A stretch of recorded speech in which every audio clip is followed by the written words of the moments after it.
Fires are natural, and fire in itself is not an evil thing. As smoke fills the air near Cle Elum Ridge, We have brush 572. crews are in constant contact. Copy that. They have to be. Some of it goes and some of it doesn't. Moving. Putting fire on the ground, intentionally burning an area, is no small task.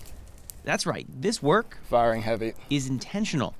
It's what's called a prescribed burn, and seeing one unfold in the summertime is pretty rare. It's a shift in culture and a shift in mindset to be burning while it is also fire season. We respond to wildfires as if it's an emergency. We also need to be responding to this issue of putting fire back on the landscape as an emergency and respond appropriately. As Sammy Chanel points out, Washington has a full-blown forest health crisis on its hands. The state's 20-year plan calls for work on roughly 1.25 million acres of forest lands, much of it primed to burn. And frankly, we let it get to this point. Smokey the Bear, Smokey the Bear. Hello there, folks. Scientists like to call it the Smokey the Bear effect. Only you can prevent forest fires. Through radio, TV, and magazine ads, Smokey taught us about forest fires. Perhaps the message was too good. Anyone who handles fire in any form is a potential killer. As Americans grew fearful of fires, the message became put out fires fast. And that created new problems. We've been suppressing for the last 120 years, really.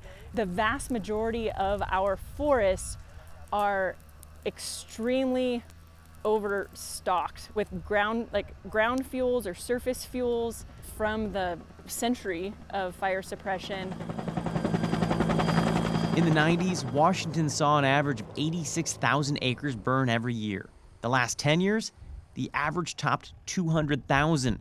And as we move into a warmer climate, the urgency will only ratchet up from here. Which is why groups like the Nature Conservancy are now trying to return what's called good fire. Yeah, I think we have all the action. Essentially improving forest health, restoring natural processes, and planning out fires that can be set and controlled. The Nature Conservancy is even training the next generation of crews who can do this work, like Jacob. You're taking away that fuel source from that fire and you're potentially saving a whole town just by doing this. Those towns, Easy money. Roslyn, Ronald, and Cle Elum, are all nearby. We want to make sure that we're not going to put a bunch of smoke in the air that's just going to sit right down into town. Burns like this make it less likely that a future wildfire will rip through this area. And if it does, it's less likely to turn into the megafires that have threatened the area in the past.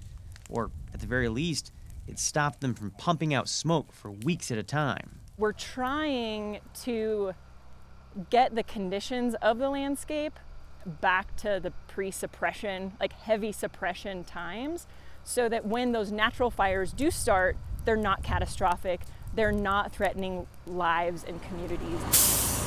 Near Cle Elum, Matthew Smith, We have a tree torching right now, going all the way up. Fox 13 News.